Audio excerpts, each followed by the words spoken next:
Hello guys, welcome back to my channel. We are going to be creating this simple logo today, so let's get started. What we are going to be looking at is fitting text to path like you see here.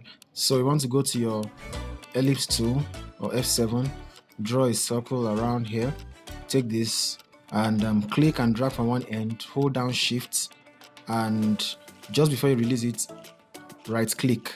Right, I'm holding both left and right click now, so as you can see it duplicates it without having to copy and paste like that. So let us go ahead and type something now.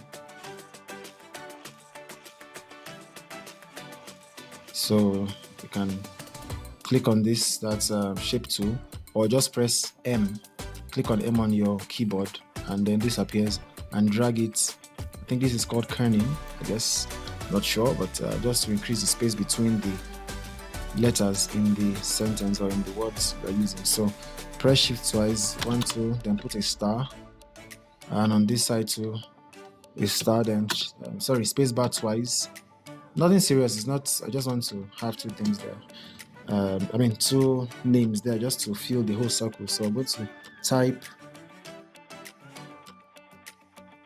2 space bars, and then come just right up here, then click on text. Now remember, I'm using Corel 2020, so click on text, then right here you should find fit text to path. So you see this little arrow here, and then you just take it close to any object you've created already. It doesn't have to be a circle, it could be anything. So just bring it close somewhere here. Then when you I've not clicked it yet, I only selected fit text to path, and when you move the cursor without clicking close to any object you have something like this. So when you're satisfied with this, now you can still adjust it. I'll show that to you. So just click on it when you've placed it in a place that you're comfortable with. So you see these two parameters here. This first one, distance from path, so this one basically like goes away from the circle. Now I think we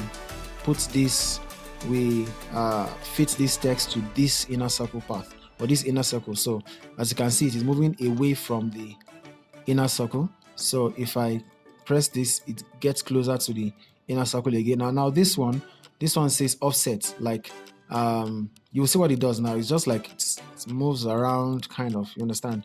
So just moving anti-clockwise, then if you press down, it moves anti-clockwise when you press up, when you increase the values, and it moves counterclockwise or anti-clockwise when you click on the lower arrow. So this one, let's just increase this one to maybe something like 28, just something I'm comfortable with.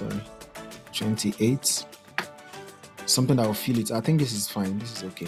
Then I'll come back here, and I want it to turn the other way. So I think this is fine basically. So that's how to do it. Change this one to change case to uppercase. Then there's a font I like to use sometimes, that's all constant. Here, yes. So that's that. Make it bold, and then Control K to break them apart. So let's bring in the O here. Press P to centralize the objects to the workspace. Increase that. Then B. Let's reduce B a bit. OB. Let's put B at the center, and then C. Let's create a C out of the O so it looks like ABC. So let's delete this C. Come here, draw your click on the rectangle to draw this. Let's bend this a bit.